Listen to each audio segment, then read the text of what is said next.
मगर तुम मेरी धर्म पत्नी हो। मेरा धर्म अब सिर्फ सेवक धर्म है। मेरा अब तुमसे कोई नाता नहीं रहा। संसार की निगाहों में जो है सो है। तुम चाहो तो इसे तोड़ दो, चाहो तो बना रहने दो, ये तुम्हारी मर्जी है। वैसे मेरी मदद के लिए गरजनाथ के सेवक बन जाओ, सब कुछ मिल जाएगा तुम्हें। मुझे अंदाज़ा हो गया कि अब सूर्या किरण वो सूर्या नहीं रही थी जो थी, वो बहुत आगे निकल चुकी थी। अब तो उससे भी डरना पड़ेगा। क्या सोचने लगे मूलचंद बाबू? उसने मुझे खामोश पाकर कहा। सोच रहा हूँ कि तुम ठीक कह रही हो। मैं सरकार से इस बारे में बात करने जा रहा था। क्यों अपने जीवन पर कष्ट मोल लेते हो? कुछ हासिल नहीं होगा इससे तुम्हें। जो कहा जा रहा है वही करो। इसमें जीवन स्वर्थ हो सकता है, नहीं तो नुकसान उठा जाओगे। ठीक है, धमकियाँ क्यों दे रही हो? मगर ऐसी क्या बात है उस तावीज़ के अंदर जिसकी वजह से गरजनाथ सेवक जैसा महान कुंवर रियासत अली से डरा हुआ है? देखो, जो काम कहा जाए बस उसके बारे में सोचो। क्या है, क्यों है, कैसे है, ये सारी बेकार की बातें हैं और इनसे तुम्हें कुछ हासिल नहीं होगा। मैंने दिल ही दिल में उसे बहुत सी गालियां दी थी। धर्म पत्नी मेरी थी और बात ऐसे कर रही थी गरजनाथ सेवक के बारे में जैसे उससे जन्म जन्म का रिश्ता हो। बाहर तो और मैंने वादा कर लिया, मगर दिल में मैंने सोचा कि भूल कर भी ऐसा कोई काम नहीं करूँगा। साफ साफ कह दूंगा, इस कोशिश में मैं कामयाब नहीं हो सका और इसके बाद मैं खुद ही कुंवर रियासत अली की हवेली पहुंच गया। दुआ सलाम की उनसे, मगर कुंवर साहब अपने ही रंग में मस्त थे। कहने लगे, कहो लाला जी, क्या खबर लेकर आए हो? आजकल तो तुम्हारे आदमी खूब भाग दौड़ कर रहे हैं मुसलमानों के खिलाफ। सुना है बलवा फसाद कराना चाहते हैं। नहीं कुंवर साहब, अगर आपके दिल में ये ख्याल है तो इसे निकाल दीजिए, लेकिन कुछ ऐसी बातें हो चुकी हैं जिनसे सूरत हाल बिगड़ने लगी है। चली ना बनिए वाली चाल। अपनी जान भी बचा रहे हो और हरकतें वही की वही जारी हैं। ठीक है बाबू मूलचंद, जो कुछ हो रहा है हम भी उसका जवाब उसी अंदाज में देंगे। ये मत सोचना कि यहाँ मुसलमान हिंदुओं से हल्के पड़ जाएंगे। तुम्हारे हर कार्य जो कुछ कर रहे हैं हम उससे भी निपट लेंगे। अरे तुम क्या निपटोगे कुंवर साहब? आज तक हमने तुम्हारी इज्जत की है, मगर तुम्हारा मुंह है कि सीधा ही नहीं होता। कुत्ते की दुम की तरह टेढ़े के टेढ़े ही हो। मैंने कहा, अचानक एक मंसूबा मेरे जहन में आ गया था। कुंवर साहब के लिए तो ये अल्फाज गोया बम के धमाके से कम नहीं थे, हत्थे से ही उखड़ गए। मुझे 4 आदमियों के जरिए उठवाकर हवेली से बाहर फेंकवा दिया और खूब बेइज्जती की मेरी। मैं खुश था इस बात पर महाराज कि वो काम मिनटों में हो गया जिसके लिए मैं परेशान था। मैं वहाँ से उठकर चला आया। मेरी इस दुर्गत से हिंदुओं में इश्तियाल पैदा हो गया था, लेकिन मैंने उन्हें धीरज रखने के लिए कहा। घर वापस आ गया और मेरा अंदाज़ा ठीक निकला। ये खबर गरजनाथ सेवक तक पहुंच चुकी थी। वो सूर्या किरण के साथ ही मेरे कमरे में आया, मुझसे सारी सूरत हाल के बारे में पूछने लगा। तो मैंने कहा, वो कुंवर का बच्चा तो सीधे मुंह बात ही नहीं करता। मैंने उससे कहा कि ये काम दूसरों का है, हमारी दोस्ती में फ़र्क नहीं आना चाहिए, तो मुझसे बिगड़ गया। कहने लगा, ओ दाल खाने वाले बनिए, मेरी और तेरी दोस्ती क्या मायने रखती है? अपनी औकात भूल गया क्या? बस मुझे भी गुस्सा आ गया और इसके बाद उसने मुझे अपनी हवेली से निकलवा दिया। चिंता मत कर मूलचंद बाबू, चिंता मत कर। अब तुझे एक और काम करना है। वो क्या? मैंने पूछा। बताता हूँ, बता दूंगा। सुन रही सूर्या किरण? वो सूर्या किरण से बोला, आज रात को तू माया मुखंड आ जाना इसके साथ। सूरज छुपने के फौरन बाद तुम दोनों को माया मुखंड पहुँच जाना है। ये कहकर गरजनाथ सेवक चला गया। सूर्या किरण अपने कमरे में दाखिल होकर कमरा बंद कर लिया उसने, और मैं ये सोचने लगा कि न जाने अब वो पापी जादूगर क्या करना चाहता है। कुंवर रियासत अली खान से लड़ाई लेकर मैंने कम से कम वो खतरा तो टाल दिया था कि दोस्त बनाकर मुझे उनके बाजू का तावीज़ हासिल करना पड़े, लेकिन कुंवर रियासत अली खान साहब बात नहीं समझे थे। अब इसका नतीजा उधर से न जाने क्या हो। शाम सूरज छुपते ही सूर्या किरण मेरे पास आ गई और मैं उसके साथ चल पड़ा। रियासत बाग में दाखिल होकर मैं उस मंदिर के सामने पहुंच गया जिसमें कोई दरवाज़ा नहीं था। मेरा हलक खुश्क हो रहा था महाराज। बड़ा डर लग रहा था मुझे, न जाने अब क्या हो। कहीं उस जादूगर को ये पता ना लग जाए कि मैं मन से उसके साथ नहीं हूँ, या कुंवर साहब के बारे में उससे चाल चली गई है। और फिर ये तलिस्मी मंदिर। एक दीवार के सामने पहुंचकर सूर्या ने मेरा हाथ पकड़ा और फिर हम दोनों दीवार से गुजरकर इस तरह अंदर आ गए जैसे वो साफ धुएं की दीवार हो। कोई रुकावट नहीं हुई थी, मगर महाराज अंदर दाखिल होकर मेरी खोपड़ी चकरा गई। कुंवर साहब का ये बाग इतना बड़ा तो ना था, और फिर मंदिर तो बहुत ही छोटा था, लेकिन अंदर आकर मुझे ऐसे लगा जैसे सैकड़ों बीघे ज़मीन पर फैले हुए किसी अजीमुशान किले में आ खड़ा हुआ हूँ। जहाँ तक नज़र काम करती थी फूल खिले हुए थे, उनके बीच सुनहरे चमकते हुए मुजस्मे खड़े हुए थे जिन्हें करीब से देखने पर पता चला कि सोने के ठोस मुजस्मे हैं। उनमें हीरे जड़े हुए थे, जगह जगह दर बने हुए थे, उन पर भी सोने की पतरकारी हुई हुई थी। अजीब मंदिर था। भगवान की सौगंध महाराज, वहाँ सैकड़ों मन सोना सजा हुआ था। करोड़ों रुपए की मालियत के हीरे भरे हुए थे। वो सचमुच माया कंठ था। मेरी तो आंखें फटी की फटी रह गईं। फिर वहीं मुझे गरजनाथ मिला। राजा बना हुआ था दासियों के जुर्मट में। मुझे देखकर सबको हटा दिया और फिर एक दर में जाकर बैठा। बैठो मूलचंद बाबू, वो सुसरा मुसलमान बहुत चालाक है, मगर सेवक से बचकर कहाँ जाएगा। बस उसी का कांटा है, वरना सब ठीक हो जाता। और तुम्हें अब दूसरा काम करना है। हुक्म दे महाराज। जाओ सूर्या ले आओ। गरजनाथ ने कहा तो सूर्या किरण चली गई। फिर वो वापस आई तो उसके हाथों में एक थाली थी जो चांदी की बनी हुई थी। उसमें आटे के बने हुए 2 पुतले रखे हुए थे। गरजनाथ उन्हें देखकर मुस्कुराने लगा। ये हिंदू, उसने एक पुतला उठाकर कहा, और ये मुसलमान, दूसरे पुतले को देखकर बोला। फिर उस थाली में उसने 2 सुइयां उठाई और बोला, और ये हैं नफरत की सुइयां, एक इसके दिल में, दूसरी दूसरे के दिल में। उसने दोनों सुइयां गुंधे हुए आटे के पुतलों में चबो दी। फिर मुझसे बोला, तुम ये दोनों पुतले ले जाओ मूलचंद, और इन्हें ज्वालापुर के चौक ज्वाला में बीचों बीच गाड़ दो। फिर देखो तमाशा। मेरा दिल कांप उठा था महाराज, मगर मुझ में हिम्मत नहीं थी कि मैं अब उससे मुंह मोड़ूं। अंबाचरण मेरे साथ भेजा गया और मैंने आधी रात को वो दोनों पुतले जमीन में गाड़ दिए। फिर महाराज 3 दिन तक लोग उन नफरत के पुतलों पर से गुजरे। चौथे दिन उस चौक में पहला फसाद हुआ। वो जगह खून में नहा गई और इसके बाद से अब तक फसाद जारी है। दोनों एक दूसरे के खून के प्यासे हैं। अंबाचरण रोज रात को वहां जाकर इंसानी खून डालता है। वो हमेशा खून में डूबी रहती है जगह जहां पुतले दबे हुए थे। दोनों तरफ के लोग मर रहे हैं। ये पहला मौका है महाराज कि उस मस्जिद से आज़ान की आवाज़ बुलंद हुई। राम भरोसे मेरा आदमी है, ये भी दूसरों के साथ झगड़े में था, मगर इसने वापस जाकर मुझे यहाँ की कहानी सुनाई और महाराज मैं हिम्मत करके यहाँ आ गया। पूरी कहानी सुनने के बाद मैंने कहा, अब तुम क्या चाहते हो मूलचंद? भगवान की सौगंध महाराज, आप ये मस्जिद पूरे बाग पर बना लें। मैं खुशी से कहता हूँ, सुसरी धरती कौन सी किसी के साथ जाएगी, मगर कोई उपाय करो, इंसान बच जाए, ये दीवानगी खत्म हो जाए। हिंदू हो या मुसलमान, हैं तो इंसान, बरसों के साथ रहने वाले। ऐसे दुश्मन हो गए एक दूसरे के, इसने रोकिए महाराज, इन्हें रोकिए। तुम अच्छे इंसान हो मूलचंद, इंशाअल्लाह यहाँ फसाद बंद हो जाएगा। मेरे लिए कोई हुक्म हो तो बताइए। नहीं, खामोशी से अपना काम जारी रखो। एक बात और कहना चाहता हूँ महाराज। कहो।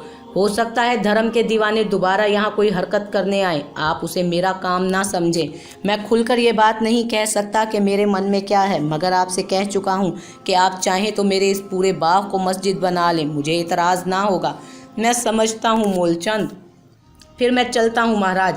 जाओ और इत्मीनान रखो, तुम्हारा कोई कुछ नहीं बिगाड़ सकेगा। उसने दोनों हाथ जोड़कर माथे से लगाए। राम भरोसे ने भी ऐसा ही किया और फिर वो दोनों चले गए।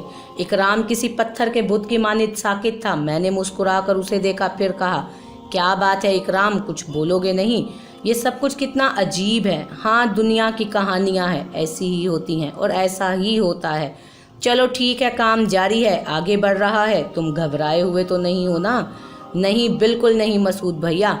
अंदर तामीर का सामान पड़ा है, वहाँ से 2 कुदालें उठा लाओ, जाकर ले आओ, मैंने कहा और इकराम चला गया। फिर कुदालें लेकर आ गया। मैंने ये पहले नहीं देखी थी। वो हैरत से बोला, आओ चलें। मैंने एक कुदाल संभाल कर आगे बढ़ते हुए कहा। इकराम भी मेरे साथ चल पड़ा।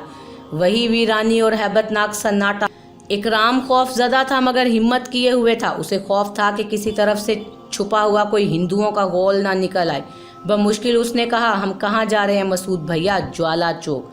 यहाँ से हम ज़मीन खोदकर पहले वो नफ़रत के पुतले निकालेंगे, मैंने जवाब दिया। मैंने इकराम के चेहरे पर उस जवाब के नताइज नहीं देखे। वो मुझ पर अंधा एतमाद करने लगा था, लेकिन इंसान था और ऐसे हालात से खौफज़दा हो जाना इंसानी फितरत के अन मुताबिक था। यानी उस वक्त सूरत हाल ये थी कि ज्वालापुर के रहने वाले हिंदू मुसलमान एक दूसरे के खून के प्यासे हो रहे थे। कोई नहीं जानता था कि कब कहाँ से घात लगाए हुए दरिंदे निकलकर हमलावर हो जाएं। दिन की रोशनी तक में लोग घरों से बाहर नहीं निकल रहे थे। ये तो रात के होलनाक साए थे। हम चलते रहे। एक आध बार पुलिस की गाड़ी की रोशनी नजर आई तो आड़ में हो गए। पता नहीं इकराम पर क्या बीत रही थी। हम ज्वाला चौक पहुंच गए। चारों तरफ वीरान सन्नाटा फैला हुआ था, किसी जी रूह का पता नहीं था। मैं मध्यम रोशनी में जमीन देखता हुआ आगे बढ़ा और फिर वो जगह बिल्कुल साफ नजर आ जहाँ खून के चिकने धब्बे जमे हुए थे। जादू के पुतलों को गुस्ल खून से दिया जाता था और न जाने कहाँ कहाँ से ये खून हासिल किया जाता रहा होगा। ये वो जगह है ना, दफतन इकराम के मुंह से निकला। हाँ ठीक समझे हो, सबसे पहले हमें यहाँ से नफरत के उन पुतलों को निकालना है, मैंने कहा और कुदाल सीधी कर ली। फिर मैंने पहली कुदाल ज़मीन पर मारी थी कि छन की आवाज़ आई। इकराम की घिघी बंद गई। न जाने कहाँ से एक औरत और एक मर्द नमूदार हो गए। उनके चेहरे भयानक स्याह थे, सुर्ख जुबान बाहर लटकी हुई थी। उन्होंने दोनों हाथ सामने किए हुए थे। इकराम तो कांपने लगा, मगर मैंने पुरसकून नज़रों से उन्हें देखा। तो तुम्हारी ड्यूटी यहाँ है, मैंने कहा और वो भयानक आवाज़ में अपना जिस्म तोड़ने मरोड़ने लगे। उनके जिस्म के आज़ा खौफनाक शक्लें पेश करने लगे। कभी उनकी आंखें हलकों से 1-1 फीट बाहर निकल आती, कभी नाक लंबी हो जाती, कभी होंठ थोड़ी से नीचे लटक जाता और लंबे दांत नजर आने लगते। वो ये हरकतें करते हुए डराने वाले अंदाज में आगे बढ़ रहे थे। तब मैंने दोबारा कहा, रंभाचरण, नथिया और गरजनाथ के पालतू कुत्तों, भाग जाओ यहाँ से वरना खाक हो जाओगे। मैंने दोनों हाथ सीधे किए तो वो रुक गए। अचानक ही वो दोनों जमीन पर लेट गए, फिर लुढ़कते हुए दूर चले गए और निगाहों से ओझल हो गए। मैंने दोबारा जमीन पर कुदाल चलाई तो वो फिर से छन छन करते हुए आ गए और हमारे जिस्मों झपट्टे मारते हुए दूर निकल गए। मैंने इकराम को देखकर कहा, चलो इकराम शुरू हो जाओ, ये मक्खियाँ तो ऐसे ही भिन भिनाती रहेंगी, आओ जल्दी करो। इकराम क्या अच्छों के होश खराब हो जाते, जो हरकतें ये लोग कर रहे थे। इस बार फिर वो निगाहों से ओझल हो गए। इकराम खुद को संभालने की कोशिश कर रहा था, मगर कुदाल उसके हाथों में लरज रही थी। बिस्मिल्लाह करके शुरू हो जाओ, मैंने उसे जगह देकर कहा तो इकराम ने कुदाल बुलंद की और फिर एक घुटी घुटी आवाज़ निकाल कर रुक गया। मैंने भी देख लिया था, नथिया अचानक ज़मीन पर उस जगह नमूदार हो गई थी जहाँ कुदाल की ज़रब लगने वाली थी। उसने दोनों हाथ उठाकर इकराम से रुकने की दरख्वास्त की थी। मेरी कुदाल ऊपर उठी तो रंभाचरण ने उसे पीछे से पकड़ लिया। मैंने एक ज़ोरदार झटका दिया तो वो उछलकर सामने आ गया और लट्टू की तरह घूमने लगा। ठीक है, अब पहले तुम्हारा काम करना पड़ेगा, आओ ज़रा देखूं तुम्हें। मैंने बिस्मिल्लाह पढ़कर दरूद शरीफ पढ़ना शुरू कर दिया। जब मैंने दरूद शरीफ का आगाज़ किया, दफातनी वो भागे और भागते हुए वो चीख चीख कर एक तरफ जा रहे थे। दौड़ो दौड़ो, मुसले आ गए रे मुसले आ गए। इसके बाद वो वापस नहीं पलटे, मगर कुछ घरों में रोशनियाँ हो गई। चलो इकराम, अब नहीं आएंगे वो, मैंने कहा और ज़मीन पर कुदाल चलाने लगा। इकराम भी वहाँ पर बदरूहों को नाकाम होता हुआ देख चुका था। अब उसे इत्मीनान हो गया, चुनाचे वो भी मसरूफ़ हो गया। वो दोनों न जाने कहाँ तक चीखते हुए गए थे। लोग जाग भी गए थे, मगर कोई दीवानगी में बाहर नहीं निकला और हम दोनों अपना काम करते रहे। हमें ज़्यादा मेहनत नहीं करनी पड़ी, पुतले ज़्यादा गहरे नहीं गाड़े गए थे। थोड़ी सी कोशिश से ही वो हमें नज़र आ गए थे, आग की तरह दहक रहे थे। मैंने कुदाल की नोक से ही उन्हें खींचकर बाहर निकाला और फिर उन पर थूक दिया। थूक की छींटें उन पर पड़ी तो उनमें से ऐसी आवाज़ें उभरी जैसे गर्म लोहे पर पानी पड़ने से हो जाती हैं। मैंने दोबारा उन पर थूका तो दोनों पुतले उछलकर भागे, मगर मैंने लपक कर उनमें से एक पर पाँव रख दिया और दूसरे पर कुदाल फेंक मारी। मैंने पाँव के नीचे मौजूद पुतले को बुरी तरह मसल दिया। वो रेजा रेजा हो गया और आगे बढ़कर दूसरे का भी यही असर किया। फिर इकराम से कहा कि इनके टुकड़े जमा करे। इकराम की हिम्मत बहाल हुई, उसने पुतलों का मुलगबा समेटा। अब वो बिल्कुल ठंडे हो गए थे। फिर हम वहाँ से चल पड़े। रुख बाग की तरफ था।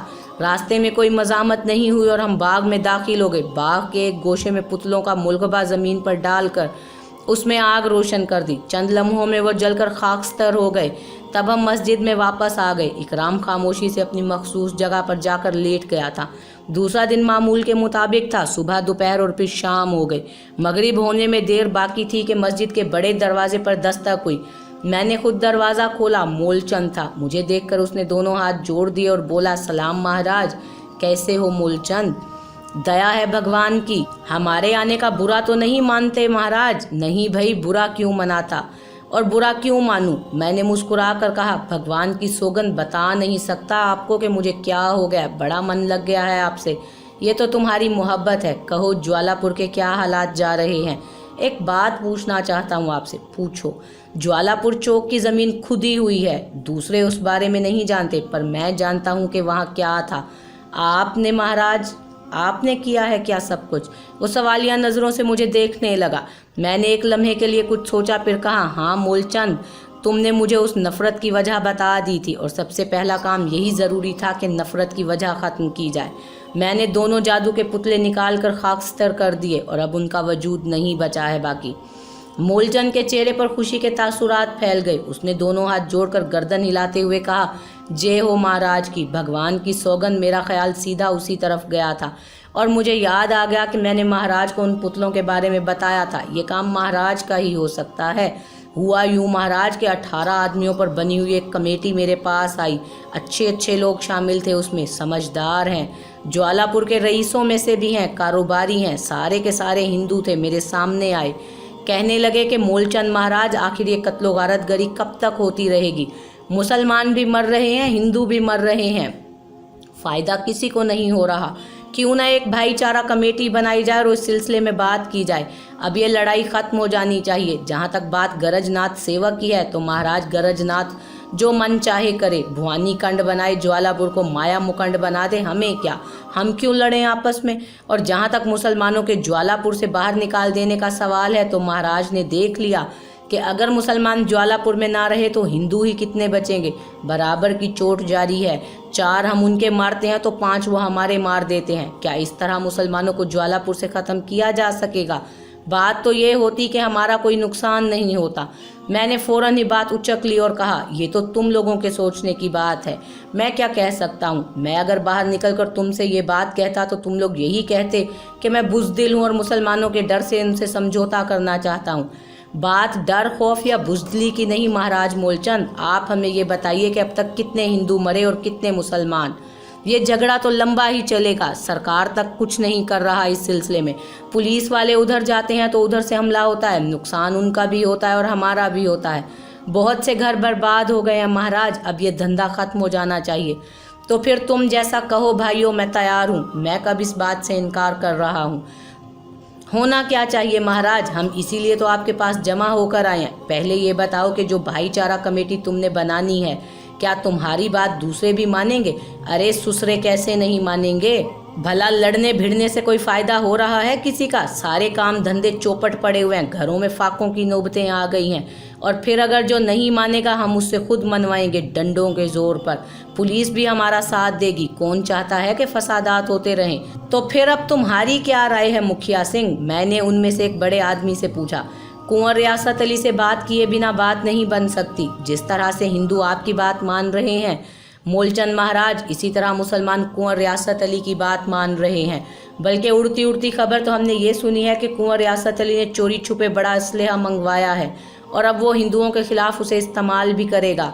राम राम राम महाराज, इतने मरेंगे कि सोचा भी नहीं जा सकता। आप रियासत अली के टक्कर के आदमी हैं, आप उनसे बात करें और ये फैसला कर लें कि अब आपस में झगड़े बंद कर दिए जाएं, मिल बैठकर समझौता कर लिया जाए। एक कमेटी इधर से बनी है, एक कमेटी कुंवर रियासत अली खान बनाए, तभी बात निमट सकती है। अगर आप लोग ये चाहते हैं तो मैं कुंवर रियासत अली के पास जाने को तैयार हूँ। हम भी तो यही चाहते हैं महाराज, मगर आपका क्या ख्याल है? क्या कुंवर रियासत अली खान ये बात मान जाएंगे? भाई कोशिश तो करनी चाहिए। हाँ ठीक है, तो फिर कल सुबह कुंवर रियासत अली खान के पास चला जाए। और महाराज ये बात भी तय हो गई। वो लोग तो ये कह सुनकर चले गए, मगर मैंने सोचा कि आपकी आशीर्वाद ले लूं, आपसे पूछ लूं कि ये ठीक रहेगा या नहीं। बिल्कुल ठीक रहेगा, तुम ये नेक कदम ज़रूर उठाओ मूलचंद और कुंवर रियासत अली के पास चले जाओ, उससे बात करो। ठीक है महाराज, पर जब ये कमेटी बनी और लोग हमारे पास आए और चले गए तो मैं सबसे पहले ज्वाला चौक पहुंचा। वहां जाकर मैंने वो ज़मीन देखी जहां पुतले मेरे ही हाथों गड़े थे। ज़मीन खुदी हुई मिली महाराज, और मेरे मन में सीधी बात यही आई कि महाराज की कृपा हो गई। बस अकीदत में चला आया। तुम्हारा बहुत बहुत शुक्रिया मूलचंद। इंसानी खून तो वैसे भी नहीं बहना चाहिए, चाहे वो हिंदू का हो या मुसलमान का, है तो वो भी इंसान। तुम जाओ और अब ये ज़रूरी हो गया है, मुझे आकर खबर देना कि रियासत अली खान से क्या बात हुई। ठीक है महाराज, इजाज़त दें।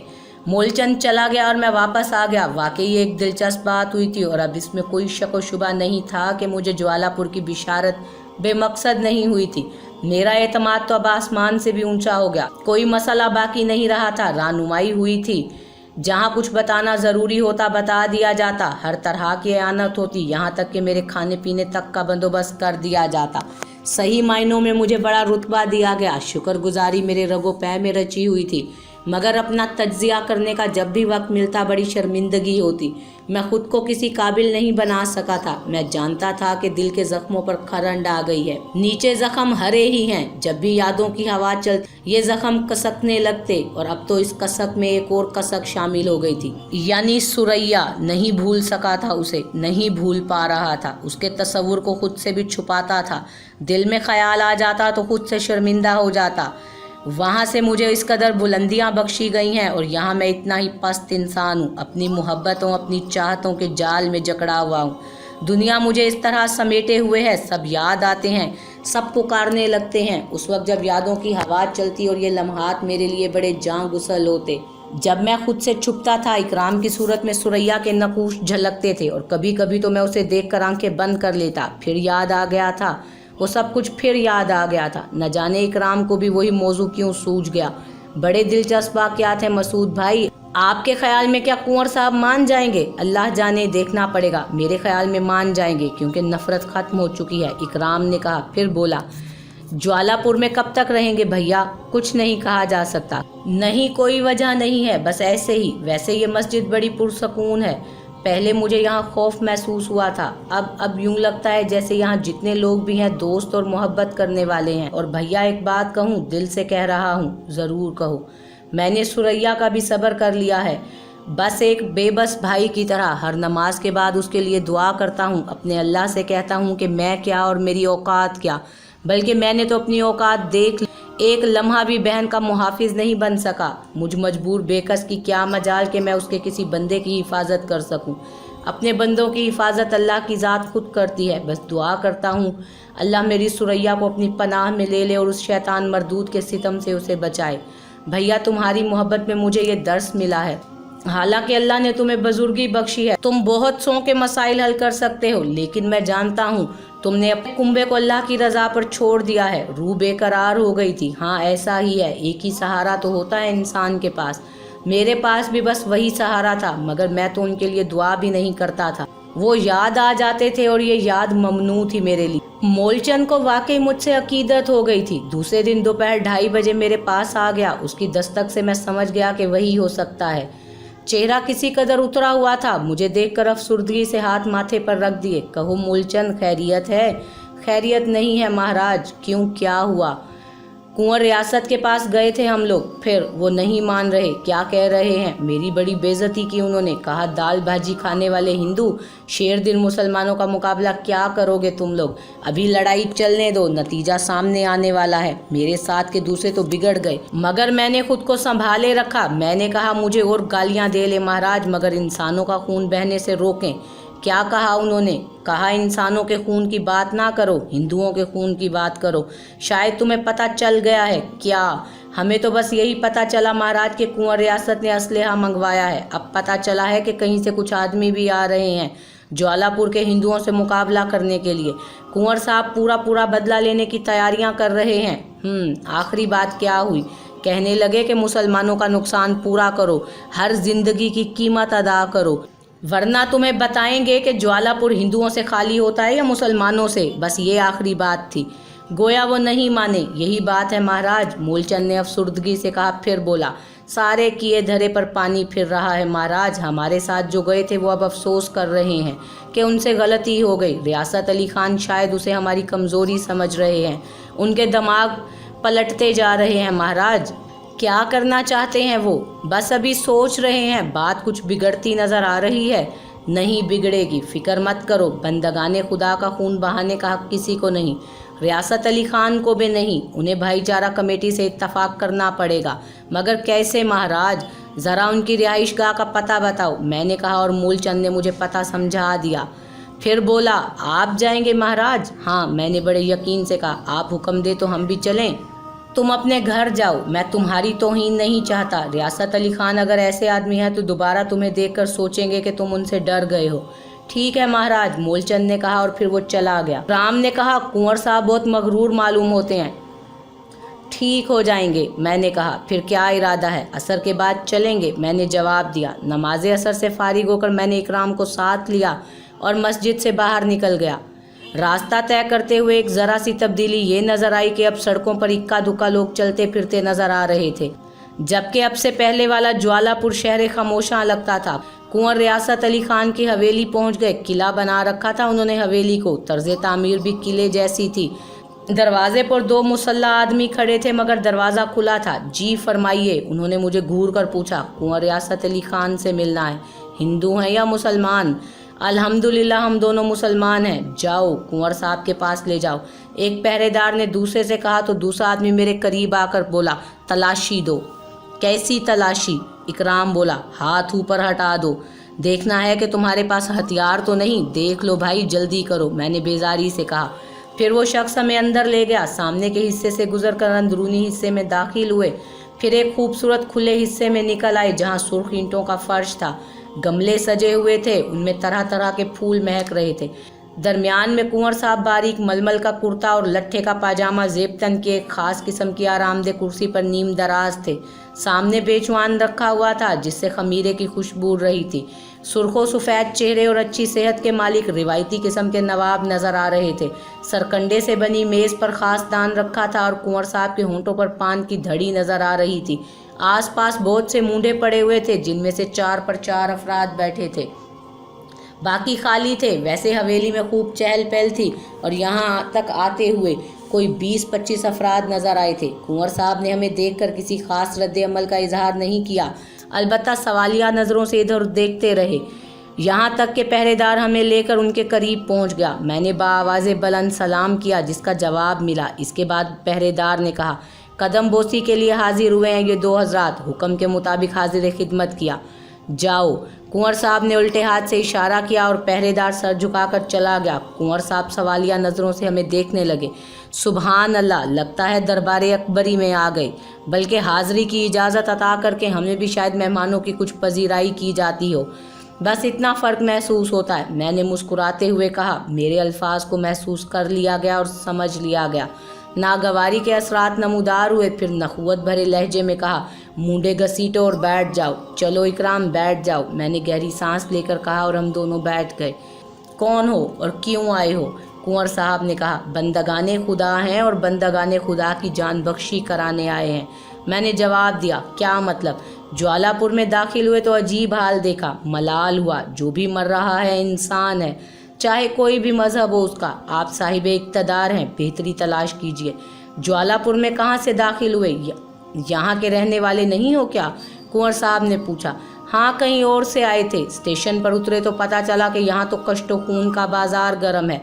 बाजार तो अब गर्म होगा, ज़रा आगे देखना, हवा खिसक रही है लालों की। अब नाक रगड़ने आ रहे हैं वफ्द लेकर, भाईचारा कमेटियाँ बना बना कर। 1-2 रोज़ की बात है, फिर शुरू होगा खेल। कुंवर साहब ने बेरहमी से कहा। नतीजा क्या होगा? यहाँ ना घुड़दौड़ ना मैदान, जो होगा सामने आ जाएगा। मगर तुम बहुत परेशान लग रहे हो। यहाँ फंस गए हो तो तुम्हारे निकलने का बाहर बंदोबस्त किया जा सकता है। आए कहाँ से हो और ज्वालापुर किस काम से आए थे? जो खेल आप शुरू करेंगे कुंवर साहब, उसमें एक भी मुसलमान की जान नहीं जाएगी। मैंने उनका सवाल नज़रअंदाज करके कहा, कोशिश तो पूरी करेंगे कि ऐसा ना हो, मगर बन्ने जब 2 मुर्गे लड़ेंगे तो जख्म तो आएंगे ना। इंसानों की बात कर रहा हूँ कुंवर साहब, मैंने किसी कदर हुसीले लहजे में कहा। अम्मा, तो तुम क्यों दुबले हो रहे हो शहर के अंदेशे में? तुम्हारे बाल बच्चे भी साथ हैं क्या? इसलिए कुंवर साहब कि आपने अपनी हवेली को तो किला बना लिया। अब आप उनके बारे में नहीं सोच रहे जो मर रहे हैं, रातों को जाग रहे हैं, फाका कशी कर रहे हैं। लड़ाई हमने तो शुरू नहीं की थी। आप ज्वालापुर के रईस हैं, आप पर फर्ज आयद होता है कि आप अपने लोगों की मदद। क्या करें? वो कुत्ते का पिल्ला ज्वालापुर को मुसलमानों से खाली करा के अपनी भुआनी कांड बनाना चाहता है। बनाने दें उसे। मगर वो लोग अपनी गलती का एहसास करके ही आपके पास आए थे। हमने कह दिया नुकसान पूरा करें मुसलमानों का, मान जाएंगे। आप जानते हैं ये नहीं हो सकेगा।